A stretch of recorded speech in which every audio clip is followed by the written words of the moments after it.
안녕하세요, 구독자 여러분들, 그리고 세배 ETF 투자에 관심 많으신 투자자 여러분들. 이번 영상에서는 지난 영상에 이어서 듀얼 모멘텀 전략에 따른 실전 매매 방법과 멘탈 관리 방법을 공유해 드리도록 하겠습니다. 바로 시작하시죠.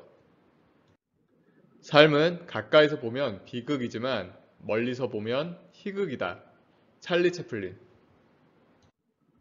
1장 주식, 멀리서 보면 추세지만 가까이서 보면 횡보. 보시는 그래프는 나스닥 최근 20년과 최근 3개월 차트입니다. 장기 차트는 추세적 움직임이 선명하게 보이지만 단기 차트는 도무지 방향을 알 수 없는 횡보가 대부분입니다. 바로 이 부분이 장기 투자를 힘들게 합니다. 분명히 장기적으로는 우상향인데 시장은 하루하루 상승과 하락을 반복할 뿐입니다. 추세 투자자는 시장의 이런 단기적인 파동에 어떻게 대응할 수 있을까요? 우리가 종목은 추세 전략을 통해 선정했지만 구체적 매매는 역추세 전략을 활용해 한다면 어떻게 될까요?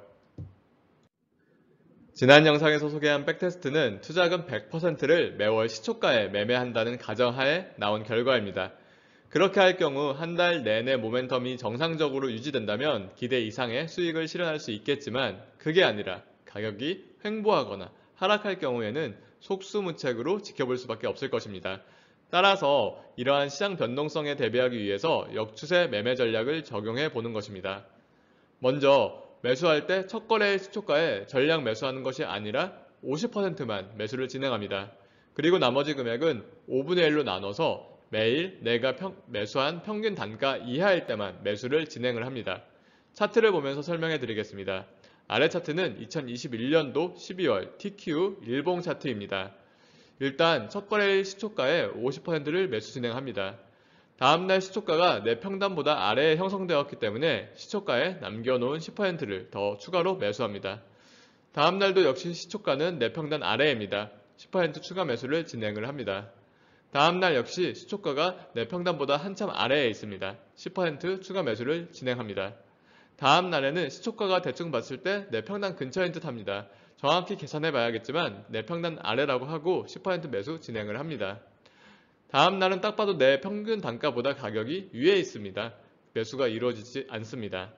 그 다음 날은 시가가 내 평단 위에 있기 때문에 즉시 매수하지 않고 내 평단 근처에 매수 주문을 걸어둔 채 잠을 청합니다. 아침이 되니 장 막판에 내 평단 근처로 내려와서 매수가 체결되었습니다. 이로써 모든 금액이 전부 매수되었습니다. 이 전날도 매수 주문은 걸어놨지만 가격이 내려오지 않았기 때문에 매수가 되지 않은 것입니다. 이런 식으로 최초 50%만 모멘텀에 의해서 즉시 매수하고 나머지 50%는 평균 단가 아래에서만 매수한다면 계좌의 변동성이 많이 감소될 것이고 시장 횡보 국면에도 우리가 탄력적으로 대응할 수 있게 됩니다. 다음은 매도 전략입니다. 역시 기존 백테스트대로 다음 달 월초까지 기다리지 않고 장중에 내가 설정한 목표가에 도달하면 즉시 청산하는 방법입니다. 지금 화면에는 보수적으로 10%라고 설정을 해놨습니다. 이 기준은 다소 보수적 기준이고 본인의 성향에 따라 중립이면 15%, 공격적으로 운용하면서 변동성을 더욱 누리고 싶은 분이라면 20% 정도 설정하시고 계좌를 운영하시면 됩니다. 본인이 보수적 투자자라면 매일 내 평단가 10% 위에 매도 주문을 걸어놓고 주무시면 됩니다. 그렇게 했을 경우 본 예시에서는 이날 팔리고 전액 청산이 되는 겁니다. 그리고 며칠은 현금으로 보유하다가 다음 달 모멘텀 펀드가 확인되면 역시 시초가에 50% 진입하시면 됩니다. 이렇게 변동성을 줄이는 매매 방법을 활용한다면 우리는 횡보장에도 보다 유연하게 대응해 나갈 수 있을 것입니다. 하지만 이게 수익률에 어떤 영향을 미칠지는 예상할 수 없습니다. 횡보 구간이나 하락 구간이 많다면 기존 백테스트보다 더 좋은 수익률을 기록할 것이고 상승 추세 구간이 많다면 보다 낮은 수익률을 기록할 것입니다. 제 생각에는 변동성이 줄어들기 때문에 기대 수익률은 당연히 조금 더 낮아질 것이라고 생각합니다. 그럼에도 불구하고 이렇게 변동성을 낮추는 매매 전략을 말씀드리는 이유는 이 전략 자체가 이미 엄청난 변동성을 가지고 있기 때문입니다. 기대가 크면 실망도 큰 법입니다. 변동성을 통제함으로써 기대치를 다소 낮추고 투자에 임해야 보다 장기적인 관점에서 투자가 가능합니다. 모멘텀이 확인돼서 주식을 매수했는데 한 달 내내 하락하기만 하고 그게 연중에 몇 번 반복된다면 우리의 멘탈은 금방 흔들릴 수밖에 없게 됩니다. 항상 모든 문제는 사람의 욕심에서 비롯됨을 잊지 않으시길 바랍니다. 누구나 그럴듯한 계획을 가지고 있다. 한 대 얻어 터지기 전까지는. 마이크 타이슨. 2장 그럴듯한 투자 계획이 실패하는 이유.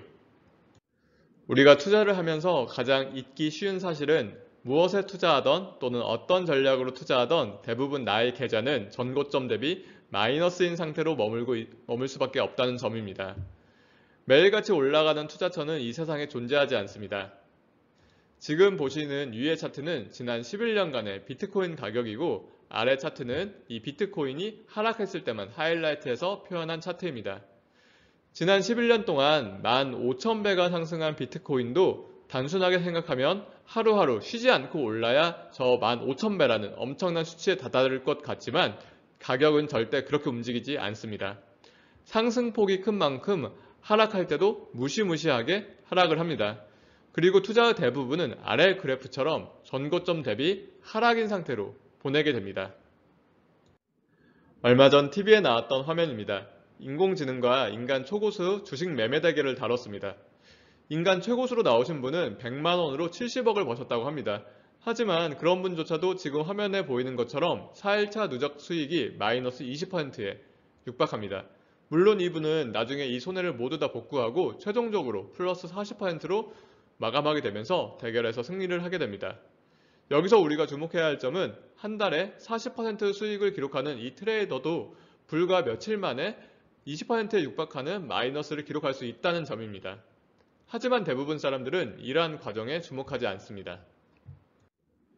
위의 차트는 앞선 영상에서 보여드린 듀얼 모멘텀 레버리지 전략의 누적 수익률 백테스트 차트고 아래는 하락을 하이라이트한 차트입니다. 2012년도 중순에서 13년도 말까지를 보시면 계좌가 전고점에 도달하지 못하고 계속해서 마이너스인 상태입니다. 일반적인 투자자가 이런 기간을 버틸 수 있을까요? 저는 매우 힘들다고 봅니다. 1년 반 동안이나 이대로 하면 돈을 많이 벌 수 있다고 해서 따라했는데 계좌가 계속 마이너스인 상태로 유지된다? 버티기가 매우 힘듭니다. 우리는 두 가지 사실을 배웠습니다. 첫 번째는 하락은 당연히 존재한다. 그리고 두 번째는 하락은 버티기가 매우 힘들다. 그렇다면 그럴듯한 투자 계획이 실패로 돌아가지 않고 성공하기 위해서, 즉 이런 하락에도 내가 버티고 생존하기 위해서는 무엇이 필요할까요? 저는 단 하나라고 봅니다. 바로 미래에 대한 희망입니다. 우리가 미래에 대한 희망을 가지고 있다면 버틸 수가 있습니다. 그렇다면 우리는 미래에 대한 희망을 어떻게 가질 수 있을까요? 단순히 긍정적으로 주식이 언젠가는 올라갈 것이라는 믿음을 가지면 될까요? 아니면 다른 무엇이 더 필요할까요? 우리는 현재 추세 투자를 하고 있습니다. 추세 전략의 성과가 안 좋다는 것은 현재 시장이 장기간 횡보 국면이라는 것입니다. 다른 말로 올라가고 있어서 매수했는데 떨어지고 떨어지고 있어서 매도했는데 다시 올라가고 이 과정이 수개월 또는 1년 이상 반복되면 우리의 성과는 나빠질 수밖에 없습니다. 우리가 이러한 지지부진한 횡보장에서 가져야 할 마음가짐은 전략의 중단이나 전략의 수정이 아닌 횡보가 언젠간 끝나고 곧 추세장이 올 것이라는 희망과 확신입니다. 우리가 추운 겨울을 견딜 수 있는 것은 얼마 지나지 않아서 다시 따뜻한 봄바람이 불어올 것이라는 확신이 있기 때문 아닐까요? 투자도 마찬가지입니다. 횡보장이 다소 길어질 수는 있어도 언젠가는 다시 추세장이 찾아올 수밖에 없습니다. 따라서 이러한 횡보장이라는 겨울에 우리는 추세장이라는 봄이 올 것이라고 희망을 가지고 있어야 합니다. 이게 가능하신 분들이라면 저와 함께 끝까지 가실 수 있으실 테고 이게 안 되시는 분들은 이 전략으로 돈을 벌 가능성보다는 잃을 가능성이 훨씬 높으실 것입니다. 하지만 아무리 이렇게 말씀을 드려도 희망과 확신은 우리가 가지고 싶다고 가질 수 있는 성질의 것은 아닙니다. 따라서 우리는 우리의 멘탈과 돈을 지킬 수 있는 별도의 방법이 필요합니다. 첫 번째로는 처음부터 너무 많은 돈으로 시작하지 마시라는 것입니다. 처음부터 너무 많은 자금을 이 전략으로 움직이실 경우에 변동성에 쉽게 마음이 지치실 가능성이 높고 전략을 포기할 가능성이 높습니다. 여러분에게는 아직 희망과 확신이 심어져 있지 못하기 때문입니다. 따라서 희망과 확신이라는 씨앗이 자라기 전까지 일정 규모 자금으로만 운영하시길 당부드립니다. 그리고 두 번째로 중요한 것은 전략을 통해서 돈을 벌 때 증액하지 마시고 돈을 잃을 때 증액해야 한다는 것입니다. 대부분의 투자자는 돈을 벌기 시작하면 조금밖에 투자하지 못한 것을 후회하면서 추가적으로 증액을 합니다. 이렇게 하면 돈을 벌기보다는 잃기 쉬운 구조가 됩니다. 여름이 왔으면 다시 겨울이 오는 것과 같은 이치입니다. 그래서 우리는 돈을 잃는 겨울 구간에 씨앗을 심어놓고 봄과 여름이 오길 기대해야 합니다. 백테스트상 계좌가 전고점 대비 약 마이너스 30% 정도 되는 지점이 오면 증액하기에 가장 이상적인 타이밍입니다. 나에게 충분히 긴 지렛대를 준다면 나는 세상을 움직일 수 있을 것이다. 아르키메데스. 3장. 지렛대를 이용해 계좌를 들어올리기. 모두 계좌를 들어올릴 준비가 되셨나요? 두 개의 영상을 통해 약 1시간 동안 드린 말씀을 종합해 보겠습니다. 첫 번째, 레버리지 투자는 높은 수익을 올릴 수 있는 장점이 있는 반면에 장기 하락장에 진입할 경우 돌이킬 수 없는 손실을 입을 수 있다고 말씀을 드렸습니다. 두 번째로는 레버리지 투자의 장점은 살리고 단점을 최소화하는 투자 전략은 모멘텀 투자라고 말씀을 드렸습니다. 세 번째로 단기적인 횡보 국면에 탄력적으로 대응하기 위해서 구체적으로 매매 전략은 분할 매수와 목표가 매도를 해야 한다고 말씀을 드렸습니다. 다시 한번 말씀드리지만 분할 매수와 목표가 매도를 하면은 변동성이 낮아지면서 기대 수익률도 낮아질 수 있습니다. 하지만 레버리지 투자는 이미 충분히 높은 수익성과 변동성을 가지고 있습니다. 수익성을 다시 포기하더라도 변동성을 낮추면서 장기적으로 안정적인 계좌를 운영하는 것이 더욱 중요합니다. 마지막으로 심리적인 부분에 대해서 말씀을 드렸습니다. 하락은 항상 존재합니다. 추세 전략으로 시장 대비 낮은 성과를 보일 때는 대부분 시장이 횡보하고 있을 때입니다. 우리는 그때 좌절하지 말고 언젠간 추세장이 다시 올 것이라는 희망을 가져야 합니다. 이 부분이 안 되면 전략이 아무리 좋아도 우리는 실패할 수밖에 없습니다. 이 부분을 위해서 우리는 자금 관리 또한 전략적으로 해야 합니다. 이제 제가 전달하고자 하는 모든 내용을 다 정리해서 말씀을 드렸습니다. 다소 어려운 부분도 있을 것이고 이해가 안 가는 부분도 있을 수 있습니다. 또 궁금한 사항도 분명히 있으리라 생각이 됩니다. 그러한 내용은 댓글로 남겨주시면 답변 드리겠습니다. 그럼 저는 2월 첫 번째 날에 2월 추천 펀드 영상으로 찾아뵙겠습니다. 감사합니다.